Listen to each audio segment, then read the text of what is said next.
Welcome to the world's greatest minds, where the most successful, impactful, and creative game changers on the planet deliver their hardest hitting advice in 30 minutes or less. Every guest is specifically handpicked, there's no paid placements allowed, and every conversation is completely authentic and entirely unscripted. Big ideas, raw conversations, and real impact. This is World's Greatest Minds, and the revolution of thought starts now. All right, today on World's Greatest Minds, we sit down with a true architect of innovation, someone who lives at the intersection of technology, marketing, and entrepreneurship. Shane McIntyre is not just a builder of companies, he's a builder of systems, movements, and futures. From scaling Elevaris into a multi-million-dollar marketing powerhouse to co-founding Intellivo and launching groundbreaking AI voice platform transforming call centers, Shane has been at the forefront of how technology reshapes industries. He's also the mind behind Let's Grow Academy, Veris.ai, and multiple startups in insurance, real estate, and publishing, a performance marketing leader who's managed millions in paid traffic across Google, Meta, TikTok, and affiliate channels. Shane brings both hard-earned lessons from volatile industries and a clear vision for where AI is taking us next. Please join me in welcoming a visionary strategist, an innovator, a mentor, and truly one of the world's greatest minds, Shane McIntyre. Shane, that is a badass bio, dude. Like, I've read a lot of bios, and that one is for real. I wonder where I have time to sleep. Yeah, I do too.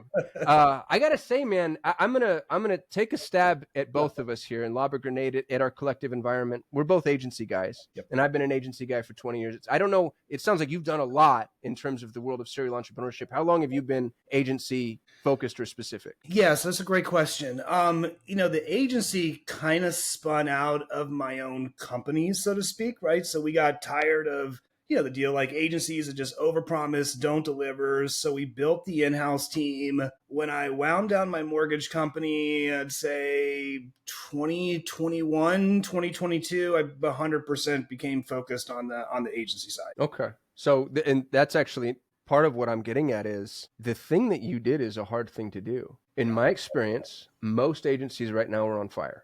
Like the agency world is burning and melting, and choose your metaphor. Yep. And what's even more interesting is, and this happens in every major shift and evolution, there are those people that Nassim Nicholas Taleb calls it anti-fragile, that not just survive, but actually find a way to alchemize it and use the carnage to their benefit. Yep. And so instead of, kind of being on the same tumultuous tides as everybody else, you've done this really extraordinary thing. You've lifted yourself out of that and leaned into AI without abandoning the agency model, which I think is really, really hard to do. Did I get that right, more or less, the reinvention? You 100% did. Yeah. And I mean, scaling an agency, as growing an agency is incredibly difficult, especially right now. But we managed to do it. I think we're a little bit different than probably a lot of agencies. And of course, we're doing some cool things. Yeah. So the pivot into AI, talk to me a little bit about that. Let's say, our listeners want to learn from the world's greatest minds. And so you have a business model that from an industry perspective is, we'll call it antiquated, that needs to be updated. But then you've got the shiny new object that everybody's rushing into. How do you bridge that gap without stretching yourself so thin it snaps? I mean, it's definitely a tough balancing act, but we have to bridge it. So I kind of look at the traditional agency model, I think, is dying for a couple reasons. One is like Google and Meta, like in a not so distant future, you're going to be able to tell Google and Meta, hey, I want to go after this type of customer. And it's just going to go do it. Now, how effective that is, that remains to be seen. But then on the flip side of it, on the agency side, you've got all these tools. You got ChatGPT. You've got all of these tools that really allow businesses and consumers to pretty much create campaigns. Now, again, how effective they are, that all remains to be seen. But these are great tools that really kind of take away a lot of what the value of what agencies used to provide. So for us, like we're bridging that gap is we want to create AI tools that a small business could use that's been trained on all the knowledge that we've had as an agency. That's why we kind of developed Veris.ai. We've got all this historical information, millions of dollars of ad spend, all of our internal best practices and ad copy best practices, creative best practices. You train the AI, you can give businesses the resources to do this, without even using an agency. Yeah. So one of the things that you've done is maybe my favorite drum to beat. I ran an agency. We, lead generation and e-commerce were that was my bread and butter, right? Lead gen, e-com. And in the lead gen world, the thing that blew my mind, I'd have clients that were paying literally thousands of dollars for leads. and they weren't answering the damn phone. So don't even get me started. Dude, it was just like, I was like, and then they'd call me up and say the ads aren't working. And I'm like, no, you're not working. I had clients, I swear to God, we use call tracking metrics. My SOP for my client managers was pull up call tracking metrics and play the hold time music for them. People are on hold for 3, 4, 5, 6, 7, 8, 9, 10 minutes. And they're like, the ads aren't working. You've leaned into AI in the least scalable industry, but maybe the most important endeavor, which is voice. So talk to me about why you did that and how it works. Yes.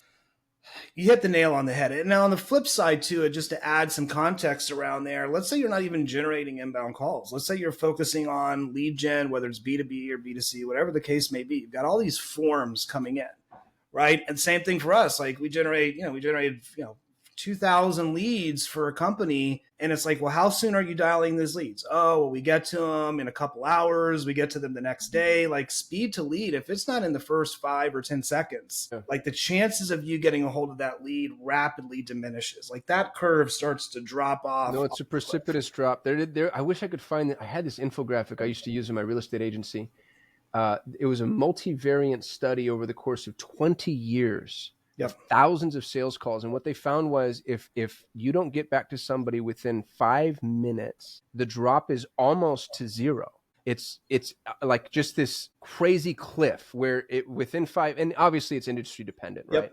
But within 5 minutes in most industries, it's like, well, you just wasted your ad spend. Yeah. And now it's even worse these days because everyone's getting these scam likely calls. I probably get 50 phone calls a day on my phone. It's crazy, right? So consumers, after that couple minutes that they're expecting that phone call, they're never going to answer that phone if they don't recognize who it is. Right.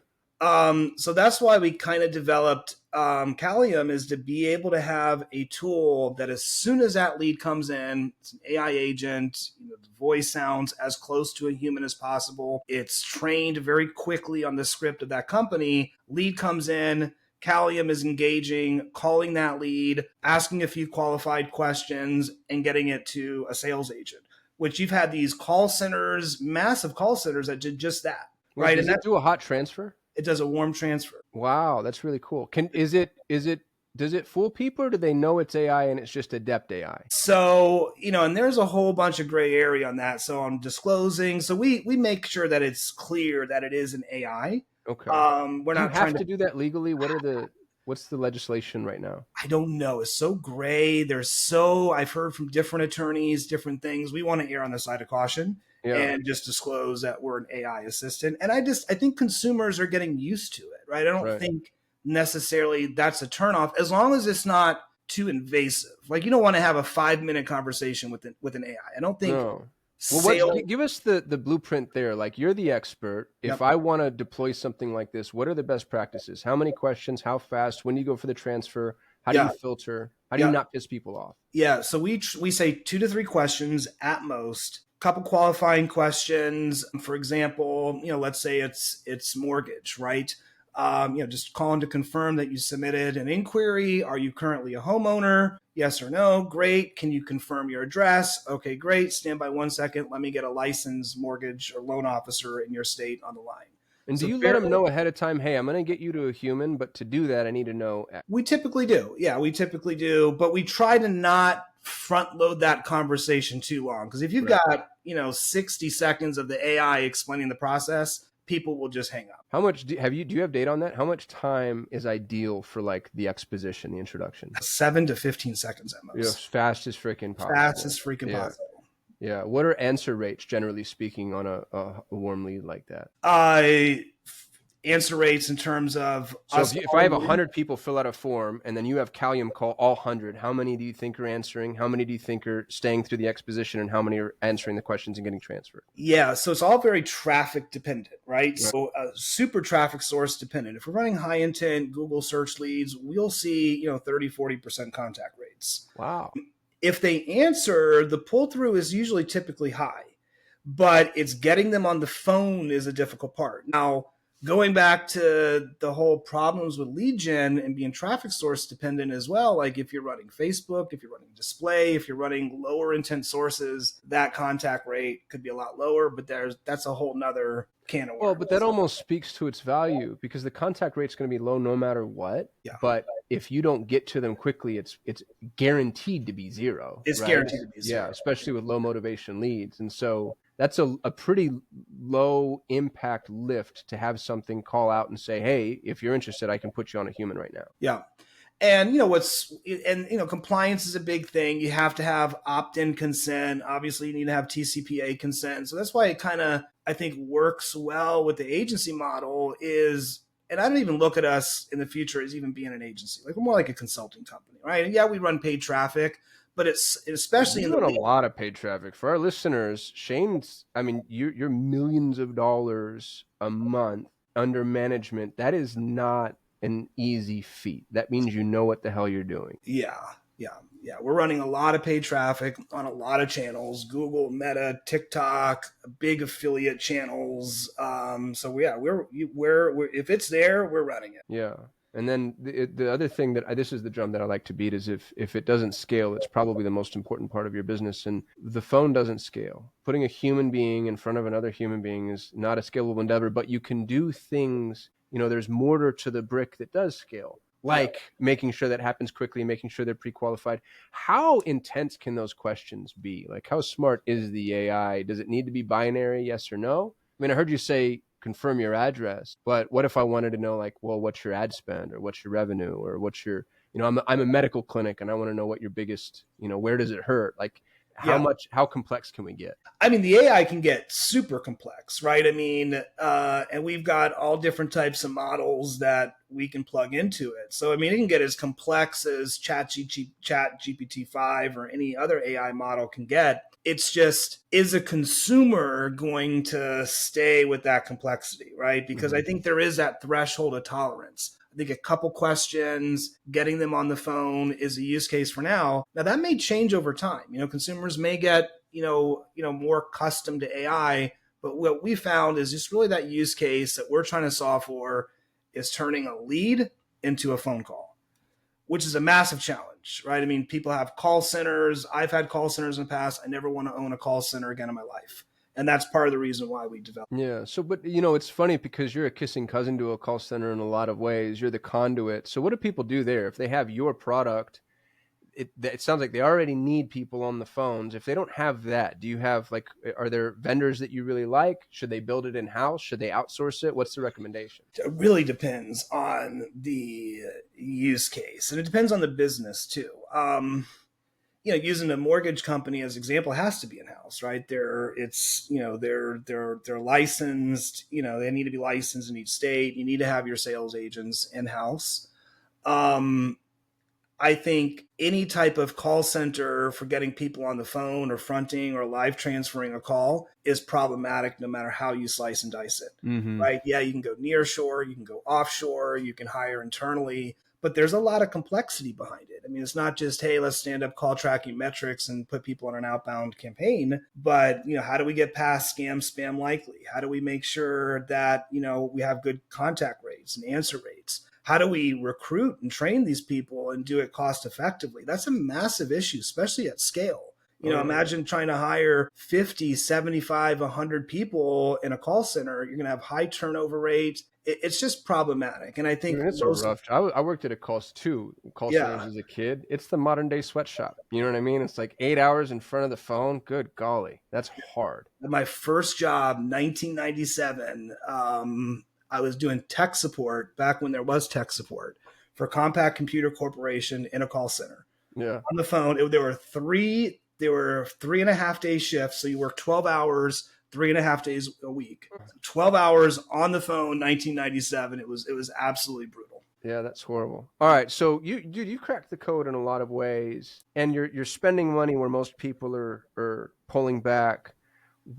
For those businesses, which by the way, I think is most of them. Most people, I think, are waiting in the wings trying to see what happens, which I think is deadly, because, you're waiting on the dock trying to figure out which boat to get on until you realize, like, oh, all the boats are full and they've already left. And now I'm just by myself on this island that's burning, right? Not to be too dramatic and catastrophize. What should business owners be doing right now? They don't know where to spend. The ROI isn't what it used to be. Different channels are getting saturated. Other ones are hard to crack the code on? Like if I'm working with you, you're my marketing consultant, because you mentioned earlier, like I'm not really an agency, I'm a consultant. I know it's industry specific, but where do we start that conversation? I think for the first thing, every business should 100% be using ChatGPT. I mean, it should be, and it's kind of even a cultural thing in our companies. It's like, ask ChatGPT first. I mean, that just needs to become part of the culture, or Gemini or whatever AI tool that you guys are using, but it really needs to become part of the culture within the business. Especially businesses that haven't really started to look and implement any type of AI tools. And I think the second most important thing is really start structuring your data in terms of your customers, your customer acquisition, whether it be your CRM or whatever, however that system of truth is for how you're acquiring customers. Really start to put some structure around that, because the double-edged sword behind these algorithms, right? Facebook is very algorithmic. Google's very algorithmic. What we used to be able to do as agencies, as you know, like we used to have all these finite levers that we can pull. A lot of that's gone away, right? Now it's like the algorithm. The algorithm needs to learn. Well, in order to feed the algorithm so the algorithm can learn, you got to give the algorithm good data, right? You need to be able to post back lower funnel events like an appointment or a live transfer or a sale. And I think that's probably the most important thing companies need to start doing, is really kind of looking at their CRM, their customer acquisition, and prepping for that if they haven't. That's a great golden nugget. Those predictive indications of intent, the Yeah. little motions people go through end up being massive algorithmically, because they really do it. Somebody raises their hand and says, hey, I'm more qualified. Your sales team doesn't realize that yet, Yep. but I'm more qualified because this little thing plus this little thing plus this little thing. And if you put that into Meta's $1 trillion, Advantage Plus algorithmic matching engine, it'll start to figure out like, oh, prospects A are way better than prospects B. I'm going to go get more A. 100%. And we like to say as close as the money as you can measure. Now, you may not have the sophistication, especially in a lead gen type business where there's a lot of moving parts and pieces, to get all the way down to sale. But one of the things we did in our insurance company, we knew if a call lasted more than 10 minutes, there was like a 78% chance that it was going to become a sale.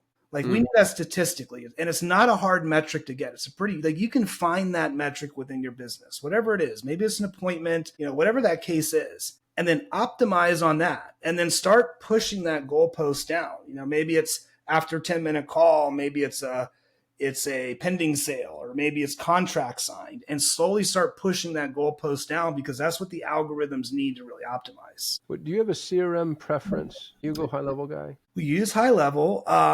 I love and hate high level in some ways, but we use people all. who don't hate it don't understand it well enough. They just haven't dived deep. You know what I mean? Because it's I love it too, and it's a beast. It's a beast. Yeah. So we use high level. I mean, we use them all. HubSpot. I mean, our clients have everything between. So you're solution agnostic. We're solution agnostic. How then? This will get a little granular, but I think that's in some cases honestly what our listeners want. It's like, man, tell me what to do. So I need to capture these incremental data points.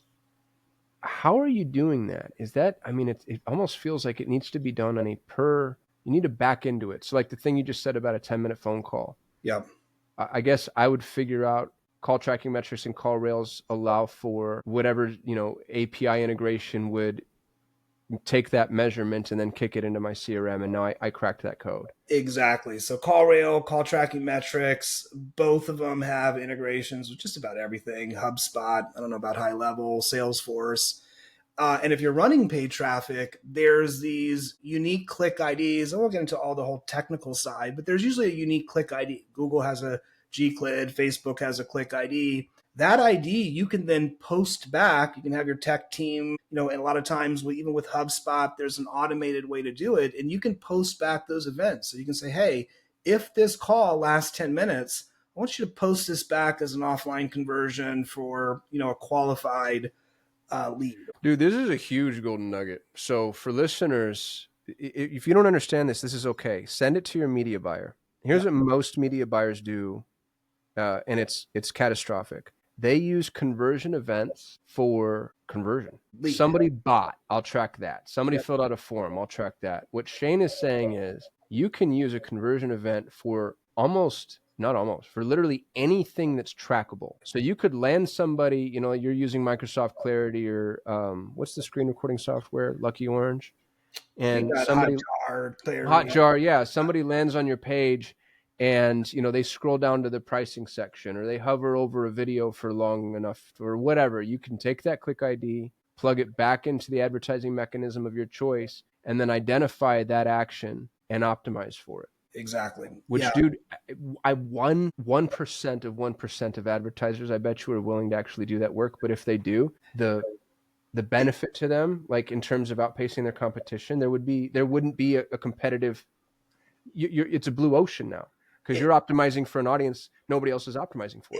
It is, and it exacerbates the issue because the 1% of companies that are doing it, they're in front of that audience, right? Your audience is finite. So if out of 100 companies, you're the only company that's optimizing for these predictive indicators, right? You're going to be in front of those ideal customers a lot more than your competition. So what's going to end up happening is it almost becomes an echo chamber for the ones that are optimizing, right? Google and Facebook are going to favor that ideal customer versus the ones that are just optimizing for just a lead. Well, Google and Facebook have gotten really good at what you want to optimize for. So if you want to optimize for a lead, sure, you're going to get leads. I could talk about that all day, but that doesn't mean you're going to get sales. Now, you can optimize for sales, but you may not have enough data, enough statistical significance to feed the algorithm. So you want to look for these things, like you said, that are predictive, you know, whether it's appointment or 10-minute calls or whatever the case may be, that may be predictive of sales. Dude, this is such a fun philosophical discussion too. So there's an X, a Y, and a Z axis, right? So the funnel is the X and the Y axis. And as people move from the top of the funnel down to the bottom of the funnel, we know what happens. And so most people are fighting at the bottom of the funnel. And the golden nugget you just gave us helps advertisers lift themselves up higher in the funnel, which becomes blue ocean. But then what you said, which I love, is Google and Meta, they reverse engineer who the buyers are. And the thing that we know for a fact, and this is, I think, proven a trillion times over, is they're looking for the catalytic events that makes a buyer. So for instance, gosh, every time, I don't know, this particular avatar of female shops for this particular dress, it's because she got pregnant, right? Or that's a catalytic event. Or every time this person pays for this service, it's because they lost their job or because they got relocated or because whatever. And so you can move up in the funnel, which would be moving up the x-axis, but you can also move back in time. And that's what the algorithm, so you and I can't do that. Yeah. But we can give the algorithm the data that it would need to move back in time. So we're not just moving up the funnel, we're also moving potentially back in time or giving them the ability to move further back in time based off of what we're giving them. It's all data dependent. And then the other thing that we're seeing in the lead generation space, and this is something your listeners can implement pretty easily, there is a massive issue with ad fraud. And I won't go into the whole technical side of why, but essentially you got people. My favorite topic, bro. I am 100% with you on this one. It's insane. It's insane. But at a high level, what's happening is people are trying to monetize their websites, they're trying to monetize their YouTube channels, they're trying to monetize their Facebook reels, and they're using bots to go to your ads and fill out forms to trick the algorithm to have higher monetization on those platforms. And we're seeing it. We ran a solar campaign. We were probably spending $3,000 or $4,000 a day on PMAX back when PMAX was super popular. 95% of the leads, straight fraud, every single one. So one of the things we started doing on our lead gen funnels is adding, and your developers can do this, you know, it's really easy to do, have your team set up a one-time passcode to verify the phone number. So what we do, we bring them through the funnel, they put their phone number in, they put in the opt-in consent, and they can't hit submit unless they get a text message on their phone confirming the one-time passcode. And that is, number one, showing intent, and number two, weeding out a lot of these AI bots. Dude, that's really brilliant. There's I used to call them fly traps. Yeah, you put these little fly traps on the front end because if you don't, it's like looking for a needle in a stack of needles. The amount of leads that you get overwhelm the team. And, you know, to the point that you made, 90% of them being spam. There was a study done by NYU on, I think it was Google display traffic. I might have that wrong. Yeah. But what I'll have right is they found 90% of the traffic was spam bots, which, dude, I don't understand why there's not an antitrust suit against Google. There 100% should be. I mean, like, that's insane. Yeah. And the fact that they get away with it, it just blows my freaking mind. It's insane. It's insane. I mean, for your listeners, especially if you're on the lead gen side, add resistance. It used to be, hey, the least amount of resistance, drop off rate was everything. We're taking the opposite approach, add resistance. Yeah. Especially absent of having all of those predictive indicators, those predictive conversion actions, at least add resistance. Yeah.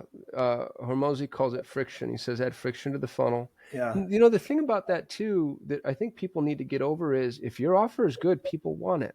People are willing to overcome the friction if you have a good enough offer. And if they're not willing to overcome the friction, then you don't have a very good offer. Or you don't have real traffic.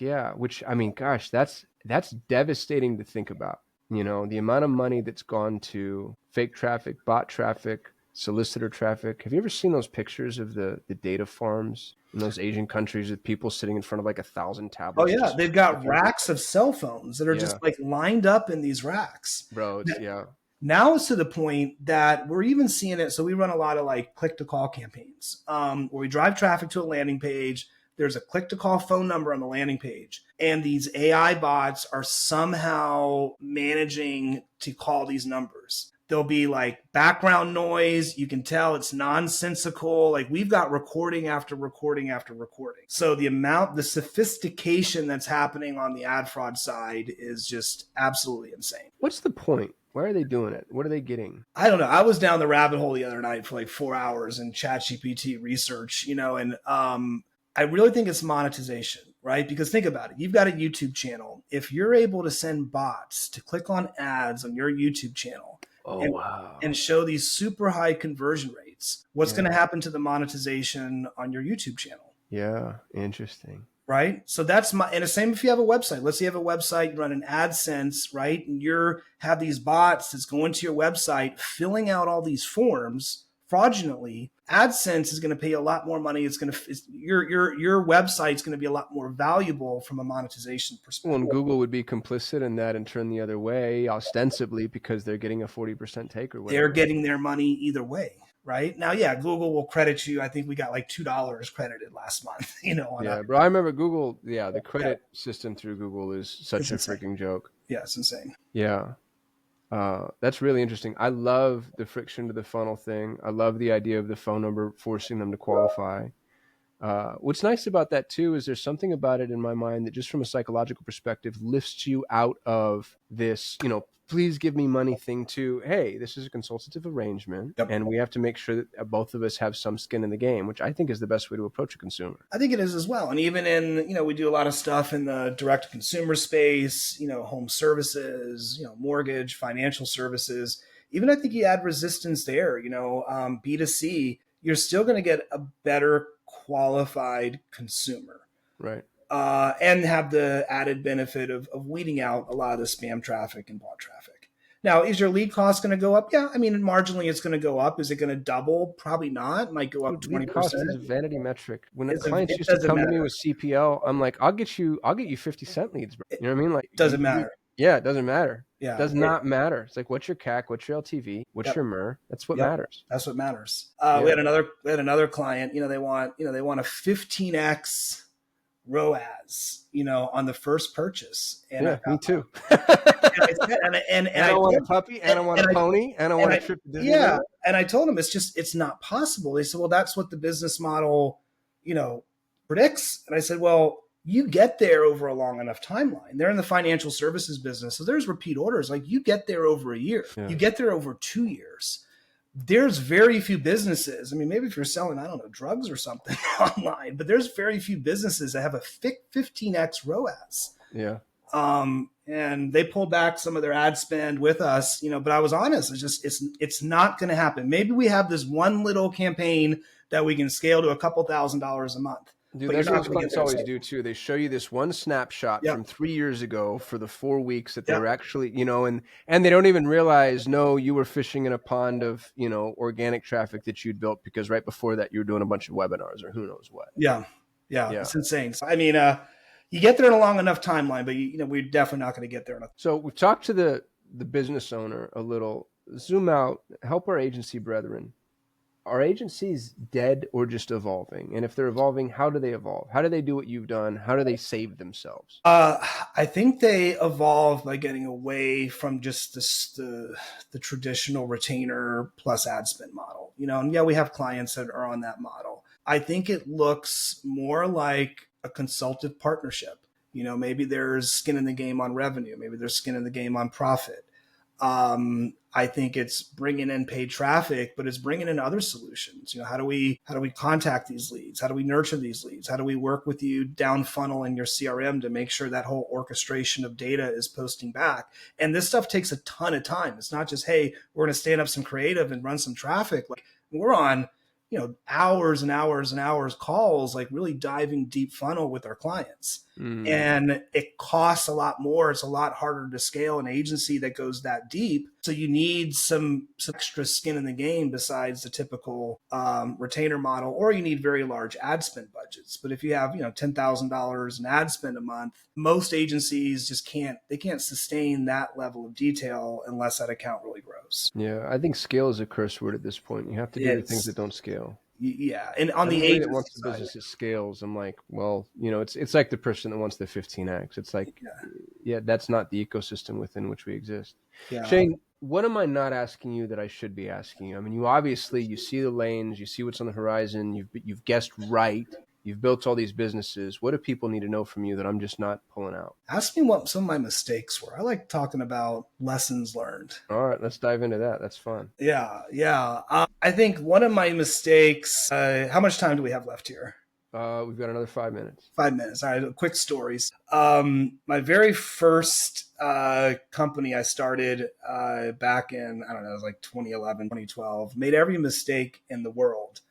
And the very first campaign that we ran on Google, we ran it for tech support. And we spent like $1,500 in 5 minutes. We generated like 200 phone calls. And one of the things I kind of learned from that is like, you got to chunk things down, right? You got to kind of not try to do everything at once. There was no planning, there was no research. It was just like, let's go. And I think to some extent for a new company, there's a lot to be said for like, just do it, right? Let's just go, let's get started. But I think as a company starts to get some momentum behind it, I think that strategy needs to start to change a little bit. And one of the things that I've learned in all of my startups over the years is that we have this term that you have to chunk it down. You really have to focus on 3 to 5 things each day that really is going to push the needle forward in the business. And I think if you do that day over day over day, you accomplish your goals. And I think for me and some of my other companies in the past, one of the mistakes I've made is like, you've got these massive lofty goals, but the execution isn't behind it. So I think that's one of the lessons that I think I've learned in the past. Do you fly solo? Do you have a business partner? I don't have any more. Well, most of my companies, I don't have any business partners. I do have a business partner on Intellivo, our AI companies. Yeah. I'm 50-50 with my lead developer on that company. Okay. The thing that's been really helpful for me, to the point that you just made, which is, good goals or good strategy, but inadequate execution. I feel like most of the businesses I've seen really succeed generally have somebody who does the dancing bear. So they're Yep. basically traffic. Yep. And then there's somebody who does the fulfillment or the execution. Yep. It's not that you can't do both, but it's really hard. It is really hard. It's really hard. Yeah. So, and some people really crack that code. And then for other folks, I'm like, man, go find somebody smarter than you and whichever one of those you don't want to do, and cozy up to them real tight, and I've been able to do that. And so far it's working out pretty well. Yeah. Yeah. Yeah. And I think the other thing too that's been really influential on me. I'm sure your listeners read it. Great book by Jim Collins, Good to Great. Yeah. It's that whole mindset. Yeah, one of the classics, and it's just a whole mindset of getting the wrong people off the bus and getting the right people on the bus. I mean, and I think we've done that really well with Elevaris and some of our other companies. Is really building that team. To your point, like even if you don't have business partners that complement some of your weaknesses, like I've got a phenomenal chief operating officer that is just absolutely phenomenal. So you bring those resources on a team that really kind of complements you. And I think that's one of the things that we've done. I love it, man. Shane, where can people find you, follow you if they want to work with you? Where do they go? Just go to elevarus.com. All of our social media profiles and everything is there. It's just elevarus.com, and you can link out to me from there. I love it, man. Oh, what a powerful conversation with Shane McIntyre, a visionary who shows us not just where AI and marketing are headed, but how we can adapt, lead, and thrive in a world of rapid change, from building multi-million-dollar companies to pioneering AI platforms that transform entire industries. Shane embodies what it means to be a builder of the future. Shane, thank you so much for being here. You truly are one of the world's greatest minds. Costin, thank you so much. You've just heard another powerful episode on World's Greatest Minds. For links, resources, and full show notes, head to worldsgreatestminds.com, where you can also subscribe so you never miss what's next. Drop a quick review because your feedback fuels the mission. Share this with somebody ready to challenge the status quo. And most importantly, share with us who we should interview next. You can nominate the people with results, the track record, and the brilliance to truly qualify as one of the world's greatest minds. This is World's Greatest Mind. The revolution of thought continues with you.